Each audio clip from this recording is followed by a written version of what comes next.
De locutionis significationes. Después de la interesante comunicación de nuestro amigo Granoff, que venía como anillo al dedo al progreso que había abierto el seminario anterior, puedo muy fácilmente continuar mis comentarios y conducirlos así a una precisión que, hasta ahora, había quedado en suspenso en la sucesión de interrogantes que ante ustedes he formulado. Esta precisión es la siguiente: la función de la transferencia solo puede ser comprendida en el plano simbólico. Todas las manifestaciones en donde la vemos aparecer, incluso en el dominio de lo imaginario, se ordenan en torno a este punto central. Consideré que lo más adecuado para que lo captasen era acentuar la primera definición de transferencia dada por Freud. En la transferencia se trata fundamentalmente de la toma de posesión de un discurso aparente por un discurso enmascarado, el discurso del inconsciente. Este discurso se apodera de esos elementos vaciados disponibles que son los tagesrestes y de todo aquello que, en el orden del preconsciente, se vuelve disponible debido a que es menor su carga de esa necesidad fundamental del sujeto, que es hacerse reconocer. El discurso secreto, profundo, se expresa en ese vacío, en ese hueco con lo que así se convierten en materiales. Lo vemos en el sueño, pero también lo encontramos en toda la psicopatología de la vida cotidiana. Es a partir de allí que escuchamos a quien nos habla.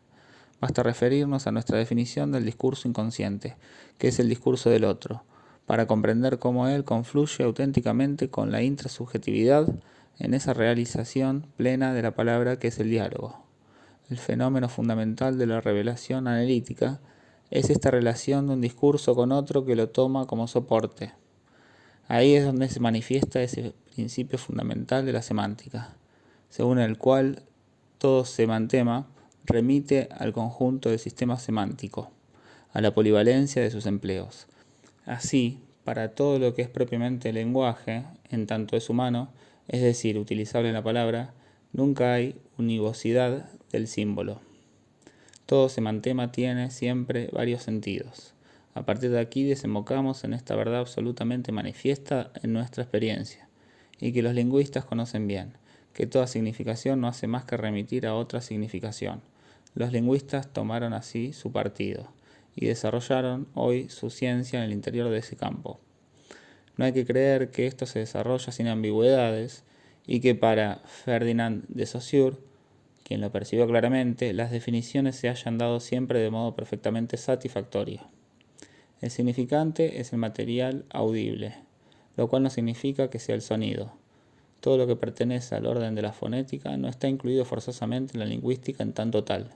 Se trata del fonema, es decir, del sonido en tanto se opone a otro sonido en el interior de un conjunto de oposiciones. Cuando se habla de significado, se piensa en la cosa, cuando en realidad se trata de la significación. No obstante, cada vez que hablamos, decimos la cosa, lo significable, mediante un significado. Aquí hay una trampa, pues obviamente el lenguaje no está hecho para designar las cosas, pero esta trampa es estructural en el lenguaje humano y en cierto sentido, la verificación de toda la verdad está fundada en ella.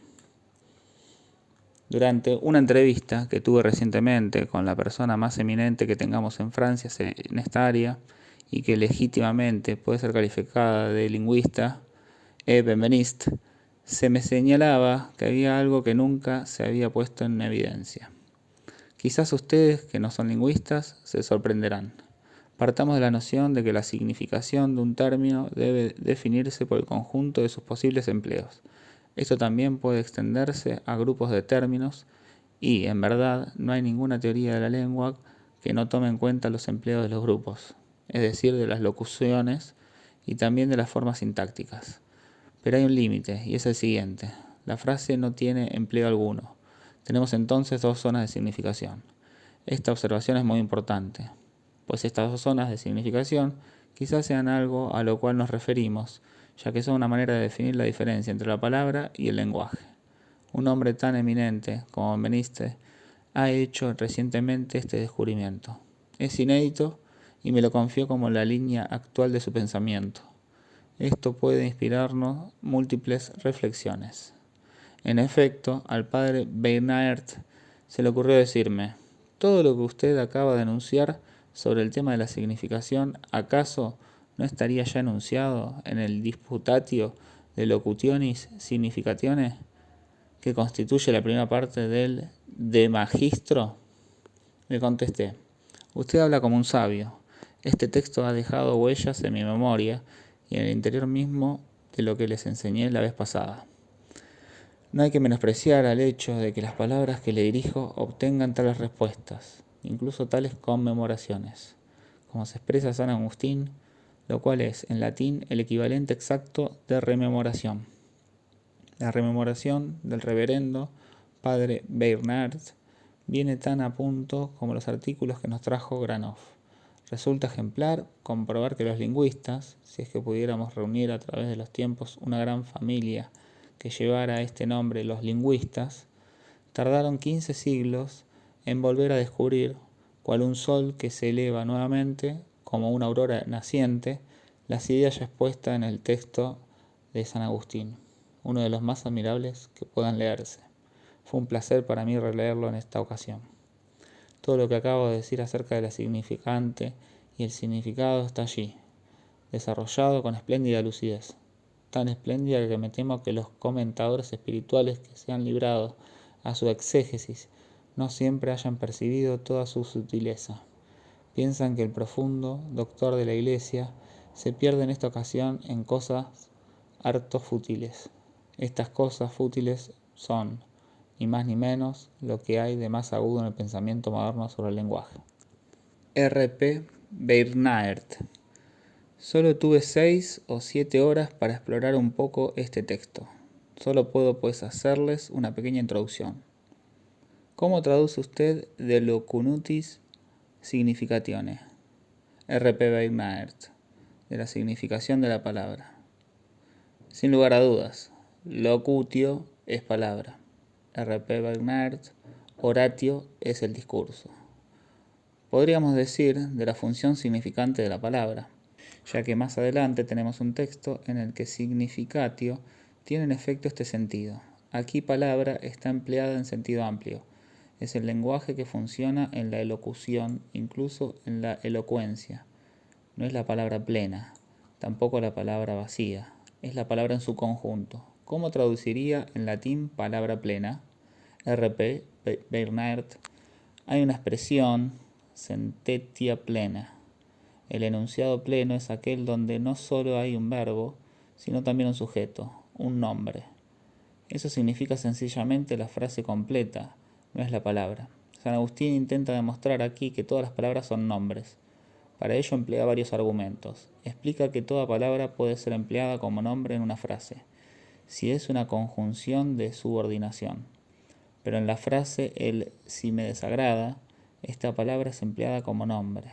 San Agustín procede con todo el rigor y el espíritu analítico de un lingüista moderno, y muestra que es el uso en la frase lo que define la calificación de un vocablo como parte del discurso. Bien, ¿pensó en cómo traducir en latín palabra plena? R.P. Bernard. No, quizá lo encontremos en el desarrollo del texto. Si me lo permite, voy a situar el diálogo de Magistro. San Agustín lo compuso en 389, algunos años después de su retorno a África. Su título es Del Maestro y ocurre entre dos interlocutores, Agustín y su hijo Adeodato, que en aquel entonces tenía 16 años. San Agustín dice que Adeodato era muy inteligente y asegura que las palabras de Adeodato fueron realmente pronunciadas por ese muchacho de 16 años, que muestra ser así un polemista de primer orden. El hijo del pecado, R.P. Bernard. El tema central, que marca la dirección hacia lo que se orienta el conjunto del diálogo, es que el lenguaje transmite la verdad desde el exterior, mediante palabras que suenan en el exterior, pero que en cambio el discípulo percibe siempre la verdad en el interior.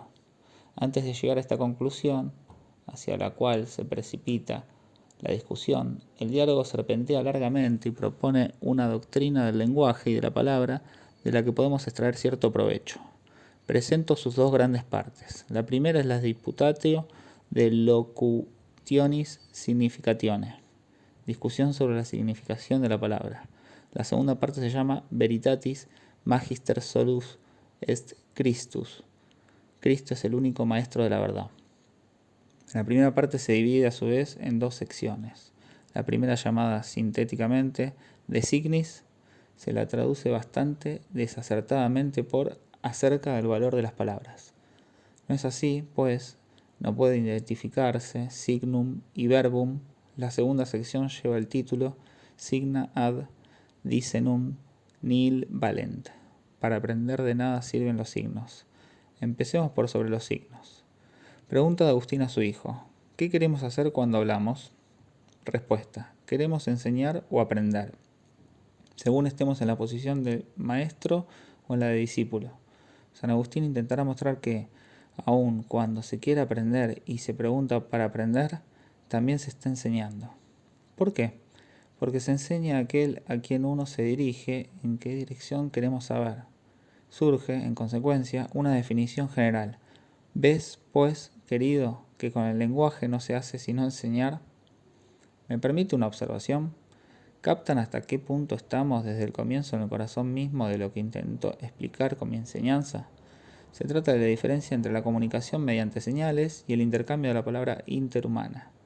Agustín está, de entrada, en el elemento de la intersubjetividad, pues acentúa docere y dicere, imposible de distinguir el uno del otro. Toda interrogación es, esencialmente, una tentativa de acuerdo entre dos palabras, lo cual implica que haya primero acuerdo entre los lenguajes.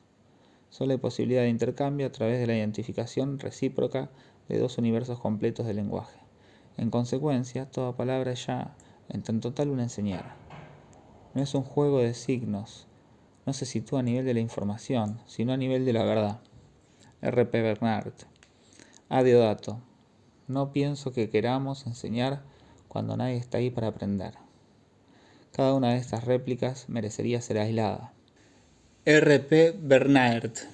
Habiendo acentuado la enseñanza, se pasa a un modo excelente de enseñar, per commemorationem, es decir, por recuerdo.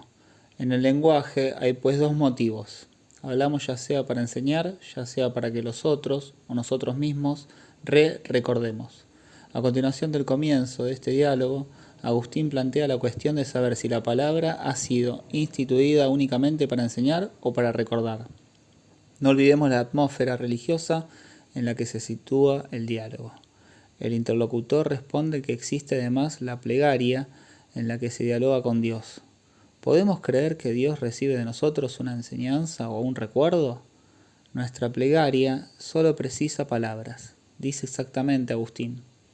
Cuando es necesario que los otros sepan que rogamos, con Dios no intentamos recordar o enseñar al sujeto con el que dialogamos. Más bien intentamos advertir a los otros que estamos rogando. Por lo tanto, nos expresamos únicamente teniendo en cuenta a quienes pueden vernos en ese diálogo. La plegaria se acerca aquí a lo inefable. No está en el campo de la palabra. R.P. Bernard. La enseñanza se hace mediante palabras.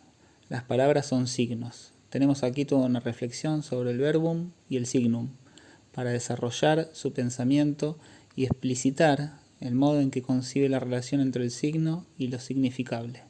Agustín propone a su interlocutor un verso de la Eneida. Todavía no ha definido lo que era significable. R.P. Bernard. No, aún no. Se trata de significar. Pero, ¿significar qué? Aún no se sabe. Toma, pues, un verso de la Eneida, libro 2, verso 659. Si nihil ex tanta superis placet urbe relinqui. Si, de una tal ciudad, le place a los dioses que nada permanezca, y mediante el despliegue de toda una mayéutica intentará buscar una aliquid allí significada, empieza preguntándole a su interlocutor. A.G. ¿Cuántas palabras hay en el verso? A.D. 8. A.G. Entonces hay 8 signos. A.D. Así es. A.G. ¿Comprendes este verso? A.D. Lo comprendo. A.G. Dime ahora qué significa cada palabra. A Deodato encuentra algunas dificultades con el sí. Sería preciso encontrar un equivalente. No lo encuentra. A.G. Sea lo que esta palabra significa, ¿sabes al menos dónde se encuentra? A.D. Me parece que sí significa una duda. Ahora bien, ¿dónde se encuentra la duda si no es en el alma? Es interesante porque vemos inmediatamente que la palabra se refiere a algo de orden espiritual, a una reacción del sujeto como tal. ¿Está usted seguro, R.P. Bernard? Creo que sí. Bueno, habla allí de una localización. R.P. Bernard. No hay que especializarla. Digo en el alma en oposición a lo material. Luego pasa la palabra siguiente. Es nihil, es decir, nada. Dice a Deodato, evidentemente es lo que no existe. San Agustín objeta que lo que no existe no puede de ningún modo ser algo. Por lo tanto, la segunda palabra no es un signo, ya que no significa cosa alguna. Es por error que se convino que toda palabra es un signo, o que todo signo es signo de alguna cosa. A Deodato se siente incómodo, pues si no tenemos nada que significar, hablar es entonces una locura. Por lo tanto, debe haber algo. A.G. ¿No hay cierta reacción del alma cuando, no viendo una cosa, se da cuenta, no obstante, o cree darse cuenta que esta cosa no existe? ¿Por qué no decir más bien que este es el objeto significado por la palabra nada, y no la cosa misma que no existe? Por lo tanto, lo que aquí está significado es la reacción del alma ante la ausencia de algo que podría estar ahí. El valor de esta primera parte consiste exactamente en mostrar que es imposible manejar el lenguaje refiriendo término a término el signo a la cosa. Para nosotros, esto tiene valor de señal, si no se olvida que en tiempos de San Agustín no había sido aún elaborada la negatividad. Ven ustedes que, de todos modos, por la fuerza de los signos o por la fuerza de las cosas, estamos aquí para intentar saberlo, es sobre el nihil que tropieza en este hermoso verso. La elección no es del todo indiferente. Freud conocía ciertamente muy bien a Virgilio, y este verso que evoca la Troya desaparecida hace curiosamente eco al hecho de que cuando Freud quiere, en el malestar de la cultura, definir el inconsciente, habla de los monumentos de la Roma desaparecida. En ambos casos se trata de cosas que desaparecen en la historia, pero que, a la vez, permanecen ahí presentes, ausentes. R.P. Bernard. Agustín pasa luego al tercer término, que es ex. Su discípulo le da otra palabra para explicar lo que significa. Es la palabra de término de separación de una cosa donde se encuentra el objeto, del que se dice que ella proviene. A continuación de esto, San Agustín le señala que ha explicado las palabras por otras palabras. Ex por de, una palabra conocida por otras palabras también conocidas. Lo estimula a superar entonces el plano en el que aún sigue situándose. A.G. Quisiera que tú me muestres, si puedes, las cosas mismas de las que las palabras son signos. Toma como ejemplo la muralla. A.G. ¿Puede mostrarla con el dedo? Así veré la cosa misma de la que estas palabras de 3 sílabas es signo.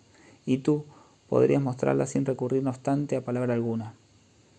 Sigue entonces una exposición acerca del lenguaje mediante gestos. Agustín pregunta a su discípulo si observó atentamente a los sordos que comunican con sus congéneres mediante gestos, y muestra que en ese lenguaje no solo se muestran las cosas visibles, sino también los sabores, los sonidos, etc. Oh Manoni, esto me hace pensar en el jueguito que hicimos el domingo en Guitrancourt, y también en el teatro. Los actores hacen comprender y desarrollar otras palabras recurriendo a la danza. Lo que usted evoca es, en efecto, muy instructivo. Se trata de un jueguito en el que existen dos campos y en el que uno debe hacer adivinar al otro, lo más rápidamente posible, una palabra dada secretamente por el conductor del juego. En este juego se evidencia exactamente lo que San Agustín nos recuerda en este pasaje, pues de lo que aquí se trata no es tanto de la dialéctica del gesto como de la dialéctica de la indicación. No debe sorprendernos que tome como ejemplo la muralla, pues tropezará con la muralla del lenguaje, más que con una muralla real. Hay que observar así que no solo las cosas pueden ser designadas, sino también las cualidades. Si toda indicación es un signo ambiguo. Si les apuntan con el dedo una muralla, ¿cómo saber si se trata en efecto de la muralla y no, por ejemplo, de su cualidad de aspereza, de su color verde, gris, etc.? Asimismo, en el juego del otro día, alguien que tenía que expresar la palabra hiedra fue a buscar un pedazo de hiedra. Se le dijo, usted hizo trampa, nos equivocamos. La persona traía 3 hojas de hiedra. Podían designar el color verde o la Santísima Trinidad y muchas otras cosas más. Oh Manoni, iba a decir algo. Quiero decir la palabra silla. Si me falta la palabra y para completar mi frase alzo una silla, no empleo verdaderamente la silla sino la palabra. Por lo tanto, no es posible hablar mediante una cosa, siempre se habla mediante palabras. Su ejemplo ilustra perfectamente cómo procede la interpretación en el análisis. Siempre interpretamos las reacciones actuales en tanto que están capturadas en el discurso, como su silla, que es una palabra. De esto se trata cuando Freud interpreta los movimientos, los gestos y supuestamente las emociones. R.P. Bernert. Sin signo nada puede mostrarse. Sin embargo, a Diodato intentará mostrar que hay cosas que sí pueden serlo. Agustín formula la siguiente pregunta. A.G. Si te preguntase qué es caminar y levantándote realizas este acto, ¿no usarías para enseñármelo la cosa misma en vez de palabras o cualquier otro signo? A.D. Así es, lo reconozco y me avergüenza no haber percibido algo tan evidente. A.G. Si cuando caminas te pregunto, ¿qué es caminar? ¿Cómo me lo enseñarías? A.D. Realizaría la misma acción, pero un poco más rápidamente para llamar tu atención después de tu pregunta como algo nuevo, pero no haciendo nada distinto de lo que debería mostrar. Pero eso es darse prisa, que no es lo mismo que caminar. Se creerá que ambulare es fascinare. Hace un momento, con el nihil, se rozaba muy de cerca la negatividad. Ahora con este ejemplo muestra cómo una palabra, festinare, puede aplicarse a actos muy diversos. Vemos, con más precisión, que al mostrar un acto cualquiera en su tiempo particular, el sujeto no tiene por qué, si no dispone de palabras, conceptualizar el acto mismo, pues bien puede creer que se trata únicamente de ese acto en ese tiempo determinado. Volvemos a encontrar el tiempo, es el concepto, considerando únicamente el tiempo del acto en sí mismo, separado del acto en particular. Puede conceptualizarse el acto como tal, es decir, puede ser conservado en un nombre. Por otra parte, vamos a llegar ahora a la dialéctica del nombre. A Diodato reconoce pues que no podemos mostrar una cosa sin un signo cuando la ejecutamos en el momento en que se nos interroga. En cambio, si nos preguntan acerca de un acto que sí podemos ejecutar, pero que estamos haciendo en el momento en que se nos interroga, entonces podemos responder esta vez con la misma cosa, ejecutando ese acto. En consecuencia, podemos mostrar algo sin signos, a condición de no estar ejecutando el acto en el momento en que nos interrogan. A Diodato exceptúa una sola acción, la de hablar. El otro me pregunta, ¿qué es hablar? Diga lo que diga para enseñármelo. Dice el muchacho, necesito hablar. Partiendo en este punto, continuaré mis explicaciones hasta que le sea claro lo que quiere saber, y ello sin apartarme de la cosa que quiere que le muestre, y sin buscar signos fuera de esa cosa misma. En efecto, es la única acción que puede demostrarse, porque es por esencia la acción que se demuestra por los signos. En nuestro llamado encontramos solo la significación, pues la significación remite siempre a la significación. R.P. Bernert. Agustín retoma ahora todos los puntos abordados para profundizarlos. Tomemos el primer punto, el de los signos que se muestran por otros signos. A.G. ¿Solo las palabras son signos? A.D. No. A.G. Entonces es como si hablando significáramos mediante palabras las palabras mismas o bien otros signos. Agustín muestra entonces que, mediante la palabra, podemos significar y designar otros signos además de las palabras. Por ejemplo, los gestos, las letras, etc. Ejemplo de dos signos que no son verba, gestus y litera. Aquí, San Agustín se muestra más sano que nuestros contemporáneos, entre los cuales hay quienes llegan a considerar que el gesto no es del orden simbólico, sino que se sitúa, por ejemplo, a nivel de la respuesta animal. El gesto sería así una objeción a nuestra tesis de que el análisis se desarrolla totalmente en la palabra. Dicen ellos, ¿y los gestos del sujeto? Ahora bien, un gesto humano está del lado del lenguaje y no del lado de la manifestación motora. Es evidente.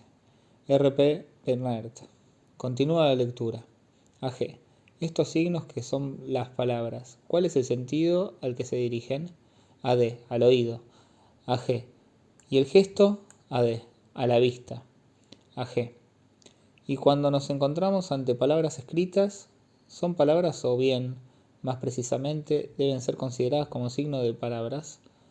Así, la palabra sería lo que es proferido como sonido de voz articulado con una significación, la cual solo puede percibirse con un sentido distinto al del oído. Por lo tanto, esa palabra escrita remite a la palabra que se dirige al oído, de modo que esta última se dirige entonces al espíritu. Dicho esto, Agustín va a pronunciar un verbum preciso, nomen, el nombre. AG. Significamos algo con este verbum, nomen, puesto que podemos significar Romulus, Roma, Fluvius, Virtus, innumerables cosas, no es más que un intermediario, pero existe una diferencia entre ese nombre y el objeto que él significa. ¿Cuál es esa diferencia? AD. Los nombres son signos y los objetos no lo son. Por lo tanto, siempre en el horizonte, totalmente en el límite, están los objetos que no son signos. Interviene aquí, por primera vez, el término significabilia. Se llamará significables a los objetos susceptibles de ser designados por un signo sin ser ellos mismos un signo. Podemos ahora ir un poco más rápidamente. Todas las últimas preguntas se refieren a los signos que se designan a sí mismos. Se trata de profundizar el sentido del signo verbal, que se articula en torno al nomen y al verbum. Hemos traducido verbum por vocablo mot, mientras que el hermano, Tonard, lo traduce en cierto momento por palabra, parole. Quisiera señalar al respecto que sería posible que un fonema aislado en una lengua no designe nada. Solo podemos saberlo por el uso y el empleo, es decir, por su integración en el sistema de la significación. Verbum está empleado como tal, y en torno a él gira la demostración destinada a aclarar si toda palabra puede o no ser considerada como un nomen. La pregunta se plantea: aun en las lenguas donde el empleo sustantivo del verbo es extremadamente raro, como en francés, no decimos habitualmente el dejar, el hacer, el encontrarse. La distinción entre nombre y verbo es más vacilante de lo que pueden creer. ¿Cuál es la idea de San Agustín cuando quieren identificar nomen y verbum? ¿Cuál es el valor que ustedes darían a nomen en el lenguaje del seminario? Se trata exactamente de lo que aquí llamamos símbolo. El nomen es la totalidad significante-significado, particularmente en tanto que sirve para reconocer, ya que es en base a ella que el pacto y el acuerdo se establecen. Es el símbolo en el sentido de pacto. El nomen se ejerce en el plano del reconocimiento. Esta traducción está de acuerdo con el genio lingüístico del latín, en el que existen múltiples usos jurídicos de la palabra nomen, que puede emplearse, por ejemplo, con el sentido de título, de crédito. Podemos referirnos al juego de palabras huguiano. No hay que creer que Hugo estaba loco. Nomen, numen. La palabra nomen tiene, en efecto, una forma original que la relaciona con numen, lo sagrado. Ciertamente, la evolución lingüística de la palabra ha sido capturada por el nocere, a partir del cual surgieron formas tales como agnomen, la cual, es difícil no aceptarlo, proviene de la captación de nomen por cognoscere.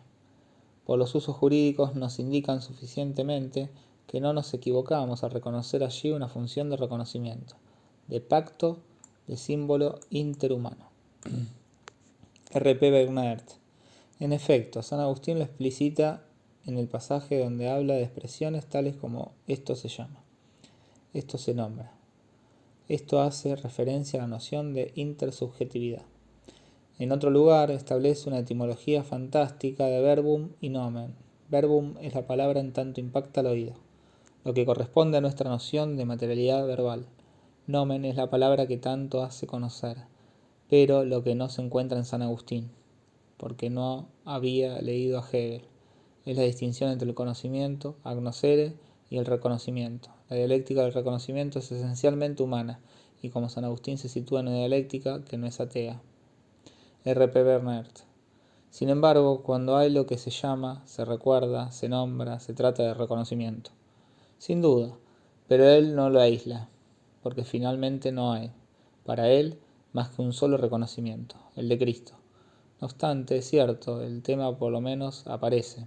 Incluso los problemas que no resuelven del mismo modo que nosotros están indicados, Así sucede con todo lenguaje coherente. R.P. Bernard. Usted sabe, allí está lo esencial. Pase el segundo capítulo, en el que refiere a lo que usted llamó la potencia del lenguaje. R.P. Bernard. El título es Los signos de nada sirven para aprender. Esta vez no se trata ya de la relación de los signos con los signos. Abordamos la relación de los signos con las cosas significables. Del signo a la enseñanza. R.P. Bernard. Está mal traducido, es más bien a lo significable. ¿Es así entonces como usted traduce dicendum? Sí, pero San Agustín nos dijo, por otro lado, que diciere, sentido esencial de la palabra, es docere. R.P. Bernard. Paso por alto 2 o 3 páginas. Agustín afirma entonces que el signo, al escucharlo, dirige la atención hacia la cosa significada. Formula una objeción interesante desde el punto de vista analítico, ya que se la encuentra de vez en cuando. ¿Qué dirías, pregunta a Deodato, si un interlocutor dedujera, jugando, que si alguien habla de un león ha salido de la boca del que habla? A Deodato responde, lo que sale de su boca es el signo, no la significación, no el concepto, sino su vehículo. San Agustín no quiere orientar ahora hacia la idea de que, en el fondo, el conocimiento viene de las cosas. Pregunta primero qué es lo que hay que preferir, la cosa significada o el signo. Siguiendo un principio universal en esa época, se debe estimar más las cosas significadas que los signos, puesto que los signos se subordinan a la cosa significada, y todo lo que se subordina a algo es menos noble que aquello a lo cual está subordinado. A menos que tú pienses de otro modo, dice San Agustín a Deodato. El otro encuentra una objeción. AD. A mi juicio, si decimos basura, este nombre es mucho más noble que la cosa significada, puesto que nos gusta más oírlo que olerla. Esto permite introducir entre la cosa en su materialidad y el signo el conocimiento de la cosa, es decir, la ciencia. San Agustín pregunta, ¿cuál es la finalidad de quienes han impuesto un nombre a una cosa tan vergonzosa y despreciable? Se trata de advertir a los otros acerca del comportamiento que han de tener hacia esa cosa. Es preciso entonces tener mayor estima por el conocimiento de la cosa, que es la palabra misma, que por la cosa.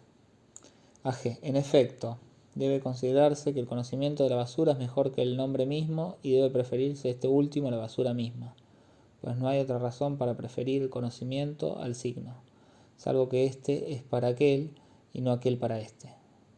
Se habla para conocer, no a la inversa. Otro problema, ¿debe preferirse el conocimiento de los signos o el conocimiento de las cosas? Agustín no hace más que esbozar una respuesta. Finalmente concluye este desarrollo diciendo, AG. El conocimiento de las cosas es preferible, no al conocimiento de los signos, pero sí a los signos mismos. Vuelve entonces el problema abordado en la primera parte. AG. Examinemos más atentamente si hay cosas que pueden mostrarse por sí mismas, sin recurrir a ningún signo, tales como hablar, caminar, sentarse y otras semejantes. ¿Hay acaso cosas que pueden mostrarse sin signos alguno? AD. Ninguna, salvo la palabra. AG. ¿Estás realmente seguro de lo que dices? AD. No estoy en absoluto seguro.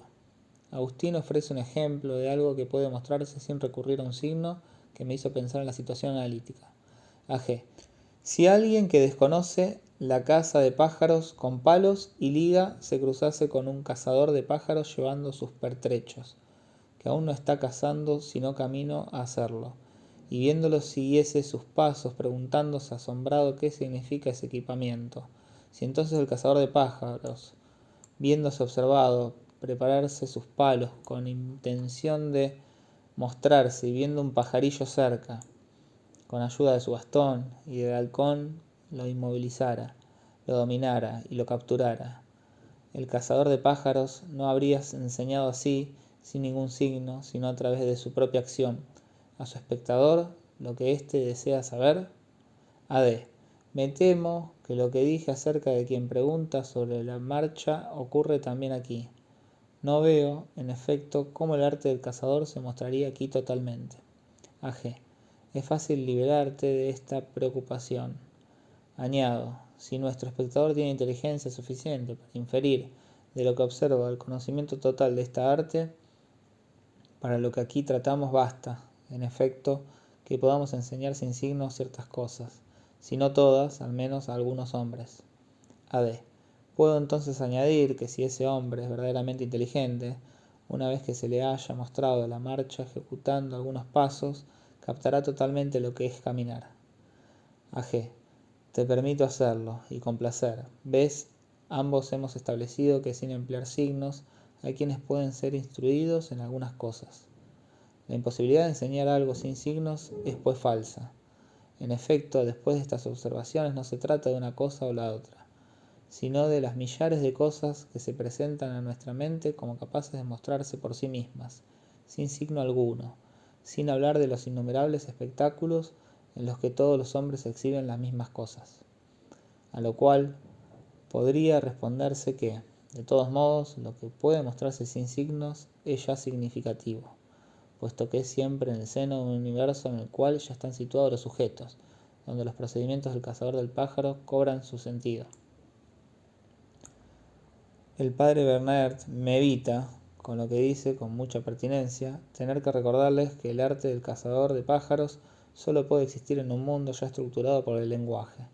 No es necesario insistir sobre este punto. Para San Agustín no se trata de llegar a la preeminencia de las cosas sobre los signos, sino de hacernos dudar de la preeminencia de los signos de esa función especialmente hablante que es enseñar. Aquí es donde se produce la falla entre signum y verbum, nomen, el instrumento de la enseñanza en tanto que instrumento de la palabra. San Agustín recurre a la misma dimensión que nosotros, psicólogos, pues los psicólogos son personas más espirituales, en el sentido técnico, religioso de la palabra, de lo que suele creerse. Creen, como San Agustín, en la iluminación, en la inteligencia. Eso es lo que designan cuando hacen psicología animal con el nombre de instinto. De Leibniz. Se lo señalo de pasada. San Agustín abandona la esfera del lingüista porque quiere introducirnos a la dimensión propia de la verdad. Cae así en la trampa de la que les hablaba hace un momento. Apenas instaurada, la palabra se desplaza en la dimensión de la verdad. Pero la palabra no sabe que es ella quien hace la verdad. San Agustín tampoco lo sabe. Por eso busca alcanzar la verdad como tal, y por iluminación. A ello se debe ese vuelco total en la perspectiva. Por supuesto, nos dicen que, a fin de cuentas, los signos son totalmente impotentes, pues nosotros mismos no podemos reconocer su valor de signo, y solo sabemos que son palabras cuando sabemos lo que significan en la lengua concretamente hablada. A partir de este punto, le es fácil hacer una inversión dialéctica y decir que en el manejo de los signos que se interdefinen nunca aprendemos nada. O bien sabemos ya la verdad en juego y en consecuencia no son los signos los que nos lo enseñan, o bien no la sabemos y no podemos situar los signos que se relacionan con ella. Van más lejos aún. Localiza admirablemente el fundamento de la dialéctica de la verdad que está en el corazón mismo del descubrimiento analítico. Nos dice que nos encontramos en situaciones muy paradójicas frente a las palabras que oímos. No sabemos si son o no verdaderas, si adherir o no a su verdad, si refutarlas o aceptarlas, o bien si dudar de ellas. Y sin embargo, la significación de todo lo que se emite se sitúa en relación a la verdad. La palabra, tanto enseñada como enseñante, se sitúa en el registro de la equivocación, del error, del engaño, de la mentira. Agustín llega muy lejos, puesto que la sitúa incluso bajo el signo de la ambigüedad, y no solo de la ambigüedad semántica, sino de la ambigüedad subjetiva. Admite que el propio sujeto que nos dice algo a menudo no sabe lo que nos dice, y nos dice más o menos que lo que quiere decir, introduce incluso el lapsus. R.P. Bernard, pero no explicita que el lapsus puede significar algo, pero casi lo hace, puesto que lo considera como significativo, pero no precisa de qué es significativo. Hay lapsus para él cuando el sujeto significa algo distinto, aliud, a lo que quiere decir. Otro ejemplo muy sorprendente de la ambigüedad del discurso es el epicúreo. El epicúreo nos conduce a la función de la verdad de los argumentos que él cree refutar, pero estos tienen en sí mismos tal virtud de verdad que confirman en el oyente la convicción exactamente contraria a la que el epicúreo querría inspirar. Ustedes saben, por otra parte, hasta qué punto un discurso enmascarado, un discurso de la palabra perseguida, como dice alguien llamado Leo Strauss, en un régimen de opresión política, por ejemplo, puedo hacer pasar ciertas cosas pretendiendo refutar los argumentos que constituyen su verdadero pensamiento. En resumen, San Agustín hace girar toda su dialéctica en torno a estos tres polos: el error, la equivocación, la ambigüedad. La próxima vez intentaremos abordar la dialéctica fundadora de la verdad de la palabra en función de esta impotencia de los signos para enseñar, para retomar simplemente los términos del padre Bernard. En este trípode que les dejo, no tendrán dificultad alguna en reconocer las tres grandes funciones sintomáticas que Freud situó en el primer plano de su descubrimiento del sentido: la Verneinung, la Verdichtung y la Verdrängung. Lo que habla en el hombre llega mucho más allá de la palabra hasta penetrar en sus sueños, en un ser y en su organismo mismo.